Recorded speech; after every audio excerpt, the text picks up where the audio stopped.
Bienvenue donc sur cette édition. Nous sommes donc avec Ninche ce dimanche. Bienvenue au 20h. Qu'est-ce qui va donc se passer entre Honorable Ninche et Paul Atangandji?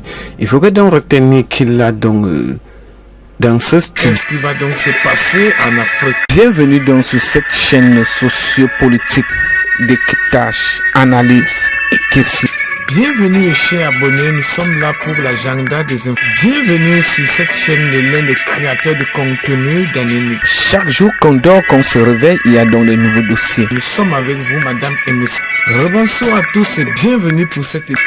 Madame et monsieur, nous commençons ce dimanche. Et bienvenue donc sur cette édition spéciale depuis ce centre de production, ici dans au Burkina Faso. Qu'est-ce qui se passe donc avec les nouvelles de l'un des honorables qu'on appelle donc Ninche, qui est donc un homme politique député, qui a donc frappé fort sur la sortie du ministre Paul Atangandji. Alors il faut que donc retenir qu'il a donc soutenu dans le RDPC, il s'est donc opposé à monsieur Paul Biya, demandant donc qu'il doit donc aller se reposer au village et il doit laisser la place donc aux enfants. Bienvenue sur cette édition. Vous le voyez donc, Ninche est un homme fort, un bras droit, un homme politique qui a toujours lutté contre la dictature de monsieur Biya. Il s'est donc associé avec Kamto Maurice, Cabral Libi et Joshua aussi. Alors, bienvenue donc sur cette édition spéciale. Vous le savez donc, il est déjà au studio avec nous. Il va donc nous expliquer qu'est-ce qui ne va donc pas avec la tricherie donc de l'ECAM. Pourquoi Essoussé ne veut donc pas rendre public les résultats de l'ECAM. Alors, dans ce studio, nous l'accueillons. Si vous apprenez tout au moins à actualiser les documents que vous soumettez à la représentation nationale. Monsieur le ministre, le Cameroun a connu 2 catastrophes naturelles majeures durant le second semestre de cette année. D'abord, dans la quasi-totalité des départements de l'extrême nord, où la digue du Logon et le barrage de Maga ont lâché, occasionnant des pertes humaines et matérielles énormes. La seconde catastrophe est survenue en début de ce mois de novembre avec les éboulements meurtriers au niveau de la falaise de Tchang, dans la région de l'Ouest, où on compte des morts et disparus par dizaines. Pour ce qui concerne justement la falaise de Tchang, après le premier éboulement de terrain, on aurait pu éviter des pertes en vies humaines si la direction de la protection civile avait joué le rôle qui lui est assigné en fermant les entrées et sorties de la dite falaise, puis en érigeant immédiatement après un périmètre de sécurité interdit d'accès au public. Rien de tout cela n'a été réalisé dans l'urgence. Gérer, c'est prévoir. Selon les responsables de la division communication de l'université de Tchang, 4 mémoires recherche en sciences de la Terre soutenues en 2021 et 2022 à l'université de Tchang ont analysé la falaise et ont alerté sur les risques qu'elle présente, tout en esquissant des pistes de solutions toujours d'actualité. Qu'en avez-vous fait? Apparemment rien du tout. Et quand bien même on n'arrive pas à prévoir malgré de multiples alertes, on doit tout au moins être en capacité de gérer ou d'endiguer la bourrasque en cas de catastrophe. La direction de la protection civile qui est logée dans le ministère dont vous avez la charge comporte une cellule des études et de la prévention chargée des études relatives aux mesures de protection civile et de la préparation des stages de formation des personnels de la protection civile. Une sous-direction de la coordination et des interventions qui est chargée, entre autres, de l'organisation de l'assistance, de la coordination des moyens mis en œuvre pour la protection civile, ainsi que de l'examen des requêtes en indemnisation et des aides financières en faveur des personnes victimes des calamités. D'où les questions suivantes. Où sont passées les différentes aides destinées aux populations sinistrées dans l'extrême nord? Dois-je vous rappeler que le ministre délégué auprès du ministre des Finances, M. Yaouba Abdoulaye, a déclaré dans une vidéo devenue virale que les 2 milliards débloqués par le président de la République sont retournés à Yaoundé. Information d'ailleurs confirmée par M. Rodo Marcel, qui a également affirmé dans une vidéo virale que les populations de Vélé dans le Mayo d'Anaï n'ont absolument rien reçu de cette aide. Qu'avez-vous fait donc de cet argent, sachant que c'est la sous-direction de la coordination et des interventions logées au ministère de l'administration territoriale qui est en charge des aides financières en faveur des personnes victimes des calamités? La direction de la protection civile est censée produire un rapport annuel sur la situation de la protection civile au Cameroun. À quand date la production et surtout la publication de ce rapport? Le rapport disponible sur Internet remonte à 15 ans.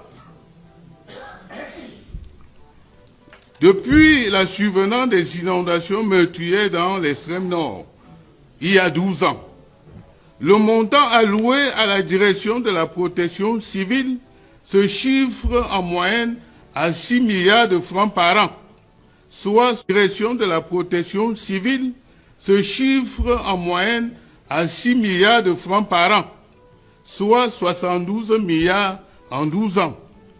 Qu'avez-vous fait des sommes débloquées d'année en année pour la protection civile? On a observé, après le deuxième éboulement au niveau de la falaise de Tchang, que des compatriotes inexperts ont utilisé des pelles et des pioches pour tenter d'extraire des personnes ensevelies sous terre. Incroyable en plein du XXIe siècle. De quel matériel de travail et équipement de protection individuelle disposent les agents de la direction de la protection civile au niveau national et régional? Pourquoi n'avez-vous pas déployé avec promptitude les personnels de la protection civile le jour même des éboulements? Voulez-vous nous faire croire que la région de l'Ouest n'en dispose pas? Pourquoi n'avez-vous pas déconcentré les moyens mis à la disposition de la protection civile dans les 10 régions du pays pour un usage prompt, efficace et efficient par les gouverneurs et préfets? Combien de séminaires de formation des personnels de la protection civile organisez-vous par an?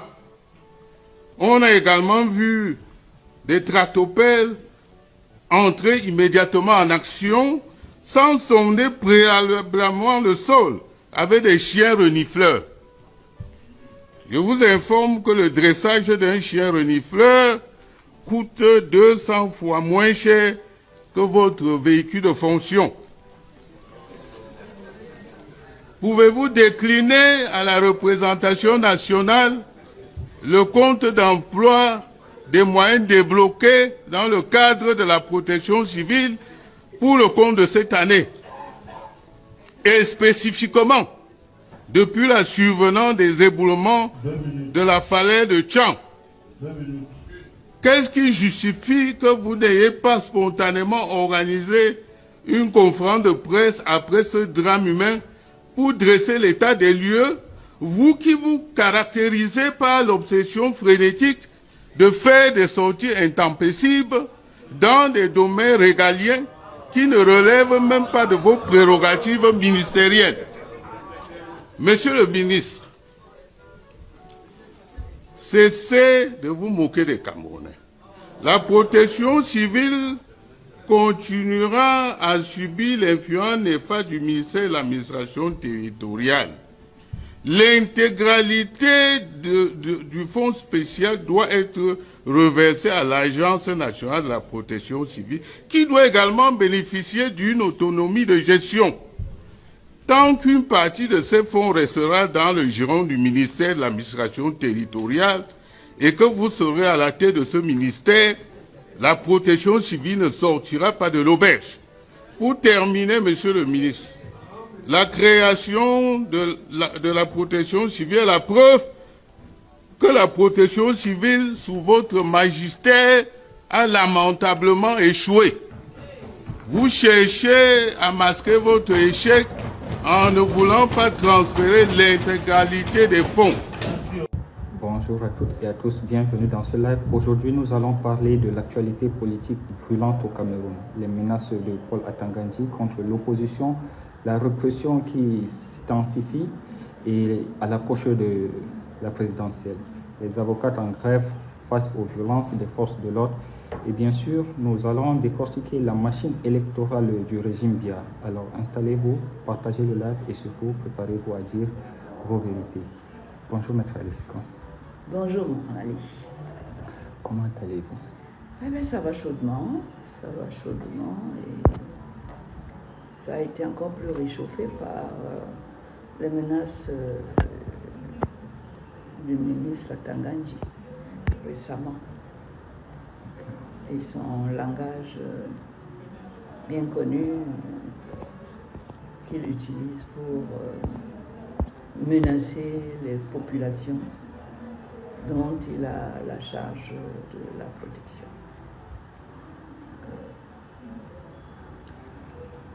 Maître Alice, le minable Paul Atanga-Ndji vient encore de monter au créneau. À 10 mois de la présidentielle, il menace, il sermonne, il met en garde. Selon lui, les partis d'opposition et particulièrement Maurice Kamto entretient un climat de peur et de tension. Et bien sûr, il profite pour nous rappeler. Je tremblais de rage en regardant M. Atanga-Ndji dans ses pitreries. Sauf que ces pitreries ne sont pas du tout drôles et n'amusent personne. Surtout pas en ces temps où il fait déjà trop chaud, où les Camerounais sont énervés par cette chaleur due au réchauffement climatique, où les Camerounais ont 10 millions de problèmes du fait justement de la malgouvernance du pays et de l'incertitude qui plane sur l'avenir des Camerounais, sans que ceux à qui on a confié cette noble tâche, cette noble mission, de veiller à ce qu'il ne soit jamais ce que c'est aujourd'hui, se taire dans un silence coupable et méprisant. Quand vous ajoutez à ça le fait que vous êtes menacé par une des personnes la personne que nous, le peuple, nous avons nommée à la présidence de la République par élection. Cette personne-là, qu'on lui a dit recrute quelques membres du gouvernement là pour t'aider à accomplir la mission qu'on t'a confiée pour 2 objectifs, notre bien-être et le développement du Cameroun et notre sécurité. Quand on voit donc que les personnes qu'on a demandé à notre mandataire, Paul Biya, de recruter, on paye. Parce que c'est nous qui payons Atanga-Ndji. C'est nous. Il émarge dans les caisses de l'État comme pour avoir son salaire, se nourrir et nourrir ses enfants. Vous imaginez un patron à qui un subalterne parle comme ça? Il va être licencié tout de suite. Faute lourde. Et cet employé, même s'il va au tribunal, on va établir qu'il y a eu un licenciement légitime. Qu'on a bien fait de le jeter à la porte, sans indemnité, sans rien. C'est ce que M. Atangandi a fait. Ça veut dire quoi si on traduit ça dans le présent? Nous sommes en année électorale. Tout le monde le sait apparemment, sauf lui. Tout le monde le sait, sauf apparemment la personne qui l'a mis là. La personne qui l'a mis là sait que cette année électorale, une élection présidentielle, cette personne, il paraît qu'il a déjà dit qu'il sera candidat, va venir vers nous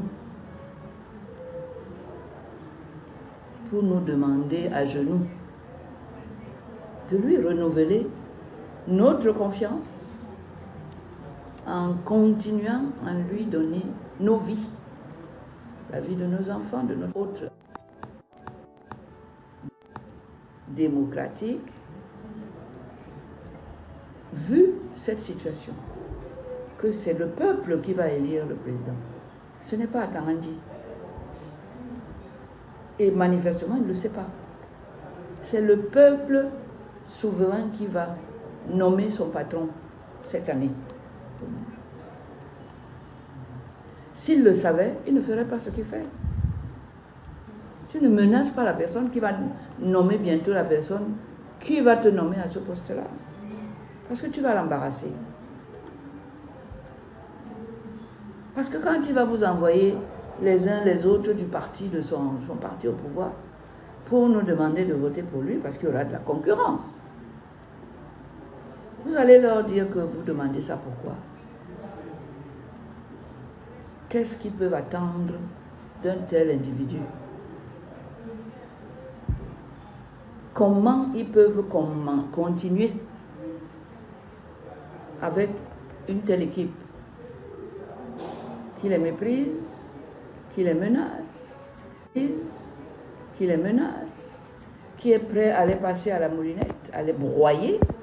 Les termes sont de lui. Vous croyez qu'on est masochiste, qu'on est fou, ou que ces paroles-là, on ne va pas les analyser avant de répondre si oui ou non on veut continuer dans ce genre de système où on renverse la hiérarchie, où toi qui donnes le pouvoir souverain, une partie, à quelqu'un pour 7 ans, tu es piétiné par les employés de celui à qui tu as donné le pouvoir. Qui est assez fou pour faire ça? Surtout que tu as leur reproché pour le moment. Mais l'autre là, qui est représenté par Atangandi, il a 43 ans de passif avec nous. Et à la fin, au bout de 43 ans, où on nous demande de donner encore pour la 8e fois, on vient avec la chicotte, les insultes, les menaces d'un de ses employés qu'il nous fait payer. C'est ce qu'il leur a dit de faire. C'est ce que le président Biya a demandé, a donné comme feuille de route à ses ministres, de maltraiter les populations, le peuple. De les traiter comme si c'était eux nos patrons. Donc c'est tout ce qu'il leur a appris. Je pense que oui, hein. Parce qu'Atangandi ne se permettrait pas ça pendant si longtemps, s'il savait que ce n'est pas ça qu'on lui a demandé de faire. La personne qui l'a nommé là par décret. S'il savait que ce n'est pas ça que cette personne lui a demandé de faire, il ne le ferait pas. Il ferait ce qu'il faut pour plaire, c'est-à-dire en faisant ce qu'il faut à cette personne-là qui est le président de la République. Parce qu'il veut remettre ça. Il va venir nous demander de le remettre là-bas. Et on lui demande, mais si c'est toi, qu'est-ce que tu vas expliquer? Que tu veux pourquoi? Quelle bonne raison tu nous donnes pour qu'on puisse croire que ce que tu nous as fait ne nous a pas touché jusqu'au plus profond de notre être, d'être vivant, de citoyen camerounais, détenteur du pouvoir souverain? Comment on va faire? Il va nous dire quoi? Je veux bien voir ça. Ou bien, comme ils savent que La campagne électorale ici, c'est un mot qui ne signifie rien. Parce qu'ils ont déjà verrouillé le système. Et ils se trompent. Parce qu'en verrouillant le système, ils se cachent. Ils sont quand même obligés de faire semblant que les choses ont été faites normalement, comme le veut la loi. Pour nous calmer, pour qu'on ne se fâche pas. Mais, avec ça, ils nous montrent clairement que ce sont eux qui verrouillent le système électoral à travers la fraude qu'on leur a demandé de préparer et qu'on sait que c'est préparé. Sauf que ça a marché 7 fois. 1 fois, 2 fois, 3 fois, 4, 7 fois. Ils n'ont pas la garantie que ça va marcher une 8e fois. Surtout que Atanganji nous rappelle par ses agissements tous les jours, ses paroles blessantes, humiliantes. Il nous rappelle que nous ne devons pas dormir cette fois-ci. On doit regarder le dossier de près.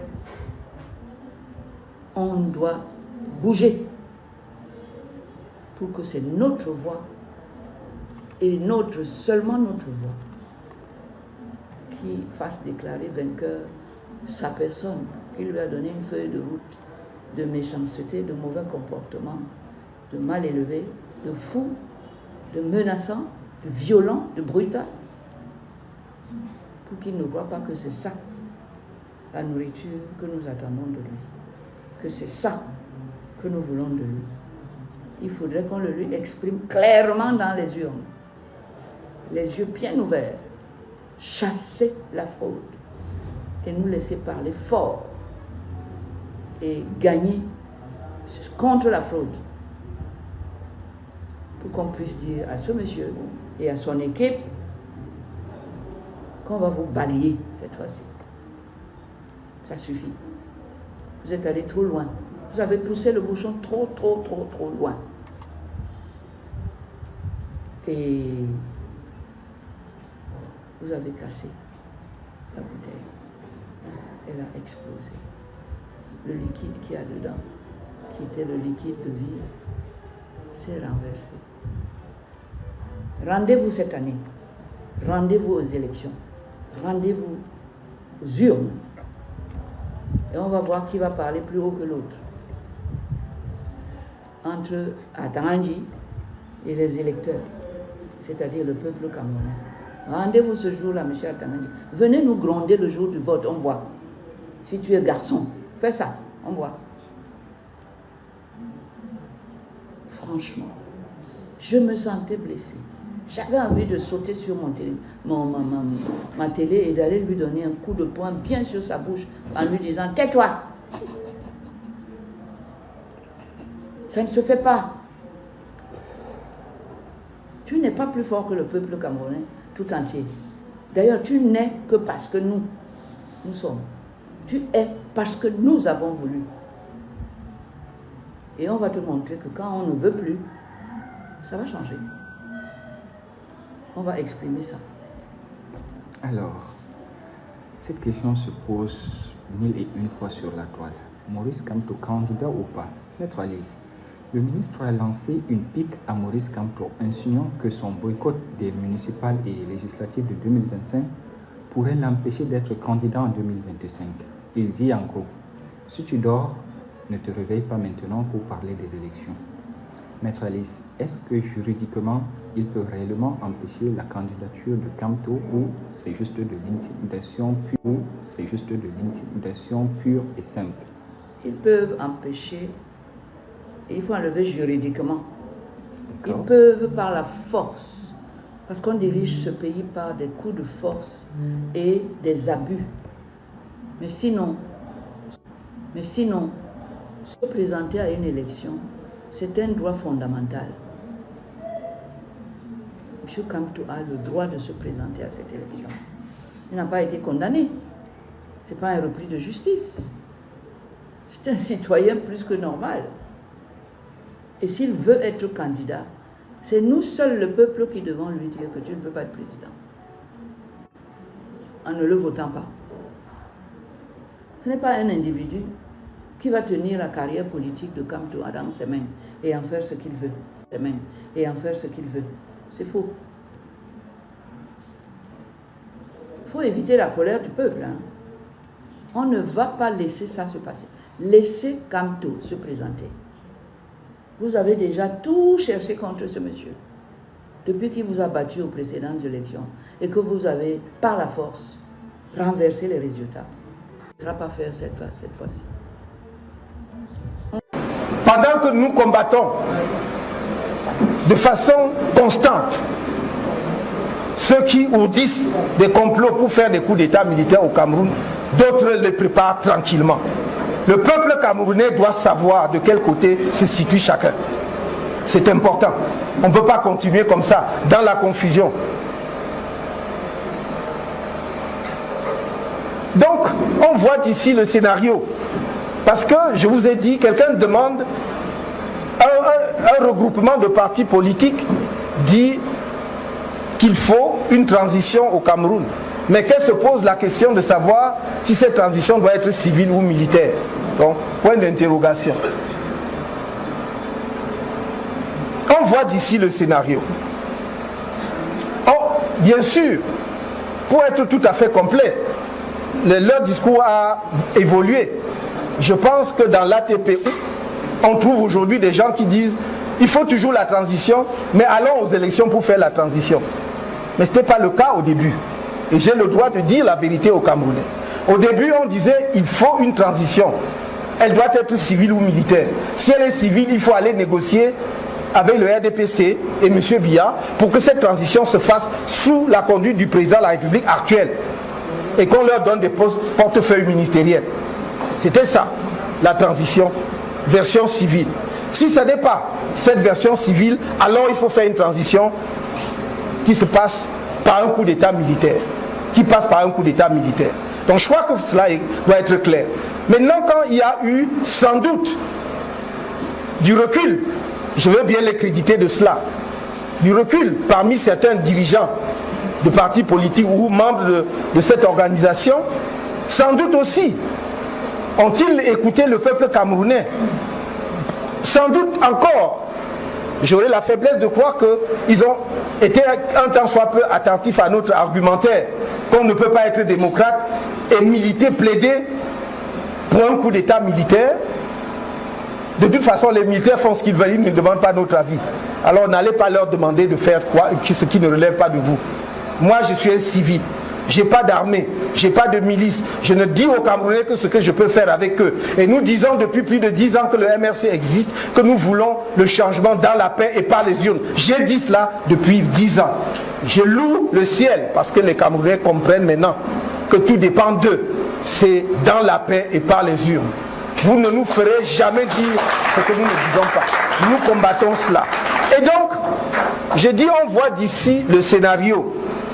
Sentant venir une défaite électorale cuisante, on veut passer par le raccourci d'un coup d'État militaire, à la faveur duquel on organisera une transition politique.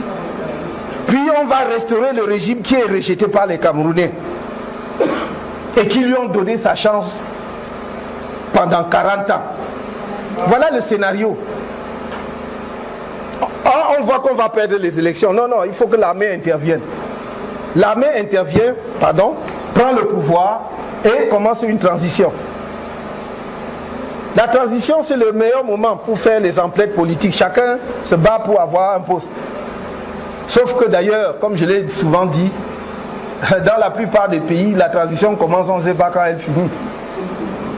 Mais à supposer même qu'on sache quand elle finit. C'est la période au cours de laquelle donc on rétablit, on peut, dans le cas dont nous parlons, on veut donc rétablir un régime dont les Camerounais n'en veulent plus. Et le MRC dit non. Ce n'est pas le chemin, ce n'est pas la bonne voie pour notre pays. Le MRC ne se fera pas complice de cette démarche. Donnons la parole au peuple camerounais. après 43 ans de pouvoir, que les gens aient le courage de faire de leur introspection et de dire, est-ce que nous avons fait ce que les Camerounais attendaient de nous? Donnons-leur la parole pour nous dire s'ils approuvent ce que nous avons fait. S'ils nous disent continuez, on va continuer. Mais s'ils nous disent allez aussi vous reposer, vous avez fait du mieux que vous pouvez, laissez à d'autres, alors on doit respecter cela. Quand on aime un pays, c'est ce que l'on fait. Il ne s'agit pas de proclamer sur tous les plateaux de télévision qu'on est patriote, mais on organise toutes les conditions de la destruction du pays. Quand on aime un pays, on est un tout petit peu attentif de temps en temps à ce que dit le peuple de ce pays.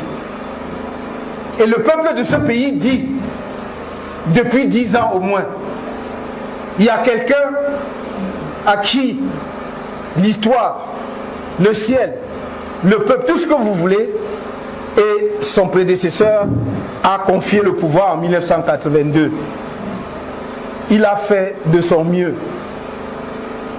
Parce qu'on fait toujours de son mieux. Il a fait ce qu'il pouvait. Maintenant, il est temps. Et tous les indicateurs disent il est temps. Donne la chance aux Camerounais maintenant de confier à quelqu'un ou à d'autres Camerounais pour continuer. Essayer eux aussi de faire ce qu'ils peuvent pour leur pays. C'est cela. En parfaite complicité avec le RDPC, le gouvernement de la République et quelques acteurs politiques.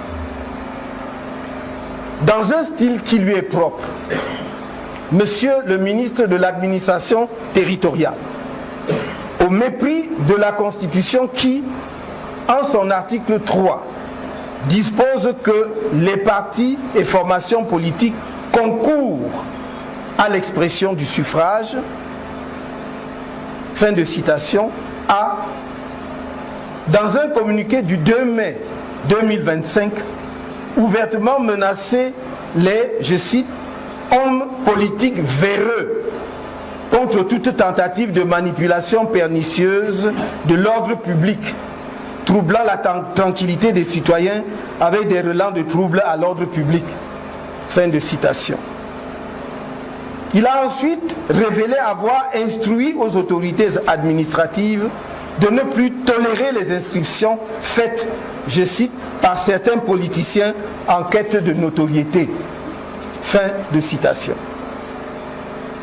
Au terme de l'article 4, alinéa 1 de la loi numéro 2012/001 du 19 avril 2012 portant code électoral, je cite, Elections Cameroun est un organisme indépendant chargé de l'organisation, de la gestion et de la supervision de l'ensemble du processus électoral et référendaire. Fin de citation.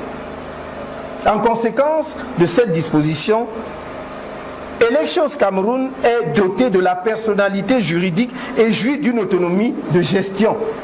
Article 3. Alors d'où vient-il que le ministre de l'administration territoriale, militant patenté du RDPC, reçoive en ses bureaux, sans les membres de la commission électorale, le président du conseil électoral et le directeur général de l'ECAP, tous des militants non affranchis du RDPC, pour une concertation, je cite, sur le déroulement des inscriptions sur les listes électorales dans la perspective des élections électorales à venir dans notre pays. Fin de citation. Ou plus grave, que l'ECAM, un organe électoral supposé indépendant, à qui la loi a conféré donc une autonomie de gestion, comment peut-il aller soumettre le processus électoral dont il a légalement la charge au ministre de l'administration territoriale, qui est un acteur du système électoral au même titre que les partis politiques, au point que celui-ci se permette de déclarer dans un communiqué qu'il a, je cite, noté avec satisfaction que le processus électoral se déroule normalement et que, je cite, l'ECAM tient régulièrement des concertations avec les acteurs du processus électoral. Fin de citation. D'où vient-il que le ministre de l'administration territoriale croit pouvoir se mettre en surplomb s'il est candidat, qu'il présente sa candidature? S'il est électeur, qu'il s'assure qu'il a sa carte d'électeur et aille voter le jour venu? Sa fonction de ministre de l'administration territoriale fait de lui un acteur du processus électoral, comme les partis politiques, comme Elecam et comme d'autres acteurs déterminés par la loi. Il faut arrêter la confusion et l'esbrouf. Il faut arrêter le m'as-tu vu. Cela n'impressionne personne.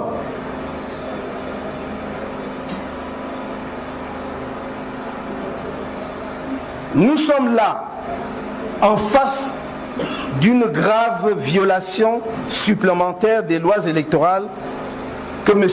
Eric Essoussé, directeur général, et M. Eno Abrahams Egbe, président du conseil électoral, ont commis. Alors que la loi garantit l'indépendance de l'ECAM, afin de le mettre à l'abri des soupçons, ce sont curieusement ses principaux dirigeants qui organisent sa soumission et son inféodation au pouvoir RDPC. Ceci est une faute grave qui doit être sanctionnée aussi bien par le conseil électoral que par le gouvernement. Le directeur général et le président du conseil électoral ont trahi leur serment. Ils doivent démissionner ou être démissionnés pour préserver ce qui peut être encore préservé de la crédibilité de l'ECAM.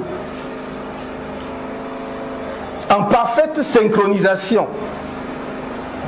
avec le ministre de l'administration territoriale, dans la même journée du 2 mai 2024, le maire RDPC de Yaoundé 7, M. Augustin Tamba, a contraint par des menaces et la violence le personnel de l'ECAM, des Camerounais venus s'inscrire sur les listes électorales dans sa commune et les bénévoles du MRC qui invitaient les populations à se faire enregistrer, à décamper. Ceci en violation flagrante des dispositions de la Constitution relatives au droit de tout citoyen de se fixer en tout lieu et à la liberté d'aller et venir. Le maire Augustin Tambaki, en tout état de cause, n'a pas les pouvoirs d'officier de police judiciaire. Exiger des citoyens présents devant les guichets de l'ECAM un curieux document préalable à toute inscription qu'il nommait carte de résident. Exiger illégalement un tel document à des citoyens dans leur propre pays suffit à établir le désarroi du régime.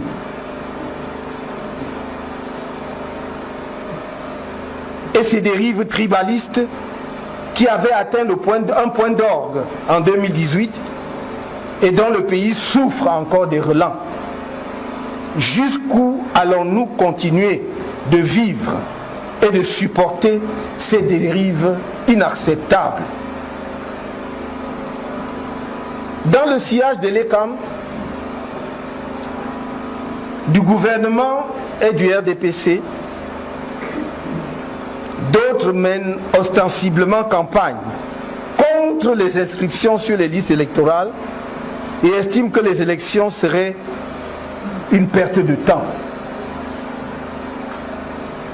Tous ces actes graves démontrent qu'au sein du régime, certains sont hantés par la perspective de la défaite du RDPC et ses alliés en 2025 au regard de leur bilan catastrophique et surtout du réveil du peuple camerounais, et n'en veulent pas de la tenue des élections prévues l'année prochaine dans notre pays. De fait, ils apparaissent comme des soutiens implicites de ceux qui appellent publiquement au coup d'État militaire pour éviter que la volonté de changement des Camerounais, déjà perceptible à travers les inscriptions massives sur les listes électorales, ne s'accomplisse en 2025.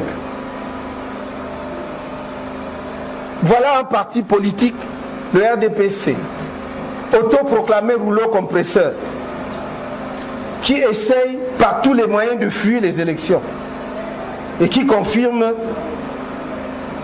qu'il n'est qu'un polichinelle. Voilà un régime dictatorial assumé, qui s'autoproclame démocratique, se dit éternel, et qui en est réduit à penser que sa survie passe par un coup d'État militaire, dont il donne les signaux que ce pourrait être à ses yeux une option tout à fait acceptable. Voyons donc ce que j'appelle les exhortations à un coup d'État militaire au Cameroun. Certaines déclarations publiques de dignitaires et représentants officiels du RDPC et de certains acteurs politiques de l'opposition font penser, contre le coup d'État électoral en cours, des personnes et officines préparent aussi ou prépareraient aussi un coup d'État militaire dans le pays. Au cours de l'émission Droit de réponse sur la chaîne de télévision Equinox, le dimanche 3 septembre 2023, le représentant du RDPC a lancé, à la surprise des autres panélistes, un appel à la perpétration d'un coup d'État militaire au Cameroun en cas de victoire du candidat du MRC au prochain scrutin présidentiel. Le 4 septembre 2023, un jour après cette grave sortie publique, un autre responsable de la communication officielle du RDPC a publié des propos similaires sur sa page Facebook. Il a déclaré, je cite, « Au cas où par miracle le MRC venait à gagner une élection présidentielle dans ce pays, il y aura forcément un coup d'État. L'armée n'acceptera jamais d'avoir pour commandant en chef un leader d'un parti qui la traite de tous les noms d'oiseaux depuis plusieurs années. En vérité, la seule condition d'un coup d'État au Cameroun est que le MRC gagne une élection présidentielle. L'armée n'acceptera jamais de se soumettre à un parti qu'il a régulièrement traité de milice Moulou, milice du tyran soldatesque de Biya. » Fin de citation. Le 5 septembre, ce même communicant officiel du RDPC publiait le message ci-après sur sa page Facebook. Je cite, « L'UPC, le PCRN, l'AFP et autres n'ont jamais insulté l'armée de ce pays. Si l'un de ces partis gagne l'élection présidentielle un jour, l'armée se mettra au service de son leader. Par contre, si c'est le MRC ou un parti ayant investi le président du MRC qui gagne, il y aura automatiquement un coup d'État. Il y aura automatiquement un coup d'État. » Fin de citation. Aucun procureur de la République n'a trouvé que ces appels publics au coup d'État stupéfiants constituaient une quelconque menace pour la paix. Le MRC a porté plainte contre ces individus, mais jusqu'à date, la justice prend son temps. Au lendemain de la convention de notre parti et donc de la déclaration de ma candidature à l'élection présidentielle de 2025 soutenue par l'Alliance politique pour le changement, une autre coalition, l'Alliance pour la transition politique ATP, a fait irruption dans l'espace médiatique avec pour principal objectif non pas de battre le futur candidat du RDPC à l'élection présidentielle, mais plutôt de s'opposer au MRC et à l'APC à l'élection présidentielle. Plus grave, cette coalition hétéroclite s'oppose à la tenue des élections, préférant la mise en place d'un gouvernement de transition conduit par le RDPC. Selon certains acteurs politiques de l'ATP, je cite, En toute objectivité, la transition politique est devenue indispensable et inévitable au Cameroun. La question maintenant est celle de la nature de celle-ci, militaire ou civile. Fin de citation. Pendant que nous combattons de façon constante ceux qui ourdissent des complots pour faire des coups d'État militaires au Cameroun, d'autres les préparent tranquillement. Le peuple camerounais doit savoir de quel côté se situe chacun. C'est important. On ne peut pas continuer comme ça, dans la confusion. Donc, on voit d'ici le scénario. Parce que, je vous ai dit, quelqu'un demande un regroupement de partis politiques, dit qu'il faut une transition au Cameroun. Mais qu'elle se pose la question de savoir si cette transition doit être civile ou militaire. Donc, point d'interrogation. On voit d'ici le scénario. Oh, bien sûr, pour être tout à fait complet, leur discours a évolué. Je pense que dans l'ATP, on trouve aujourd'hui des gens qui disent il faut toujours la transition, mais allons aux élections pour faire la transition. Mais ce n'était pas le cas au début. Et j'ai le droit de dire la vérité aux Camerounais. Au début, on disait il faut une transition. Elle doit être civile ou militaire. Si elle est civile, il faut aller négocier avec le RDPC et M. Biya pour que cette transition se fasse sous la conduite du président de la République actuelle et qu'on leur donne des portefeuilles ministériels. C'était ça, la transition, version civile. Si ce n'est pas cette version civile, alors il faut faire une transition qui se passe par un coup d'État militaire. Donc je crois que cela doit être clair. Maintenant, quand il y a eu sans doute du recul, je veux bien les créditer de cela, du recul parmi certains dirigeants de partis politiques ou membres de cette organisation, sans doute aussi ont-ils écouté le peuple camerounais.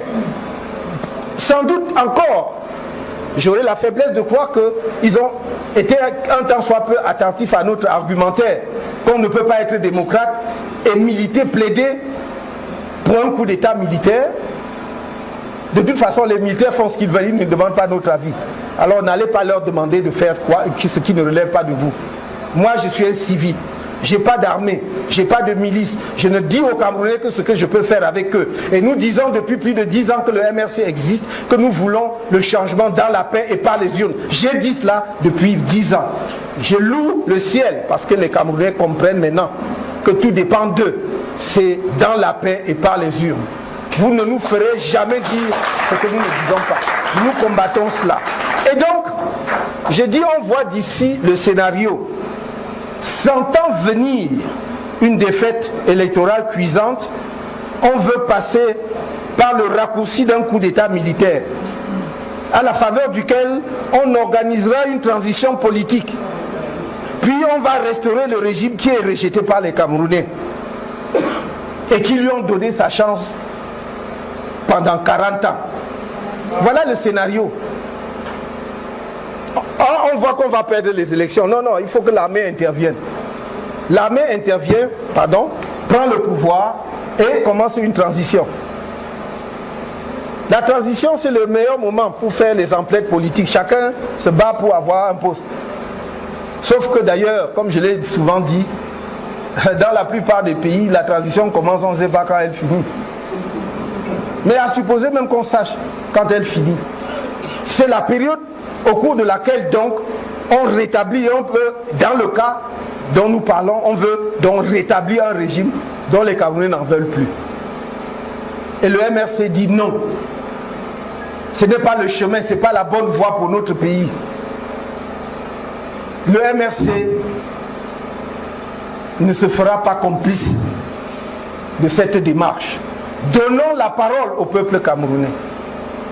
Après 43 ans de pouvoir, que les gens aient le courage de faire de leur introspection et de dire est-ce que nous avons fait ce que les Camerounais attendaient de nous.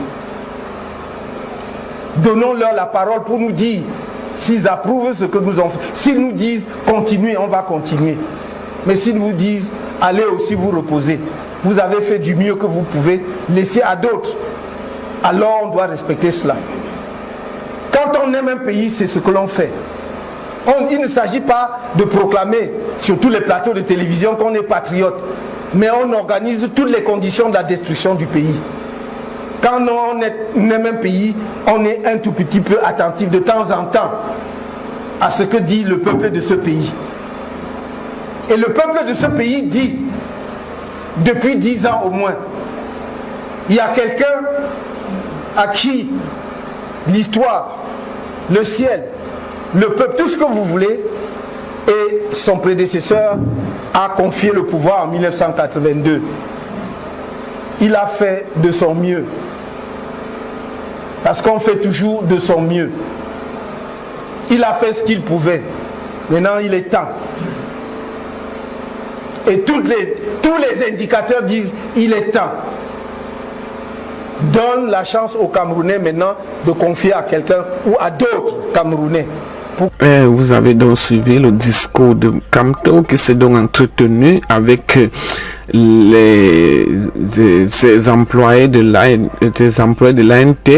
Il a donc frappé fort que Atangandji et s'est donc associé à Nenche, qui est donc un homme politique qui a donc toujours lutté contre la dictature de M. Biya. Vous le savez donc que le mandat de Biya inspire donc en octobre bientôt. Et le moment sera donc que vous inscrivez pour donc vous mobiliser afin donc de renverser le candidat Monsieur Paul Biya. Vous avez vu comment Madame Biya chantait partout que au revoir à la République camerounaise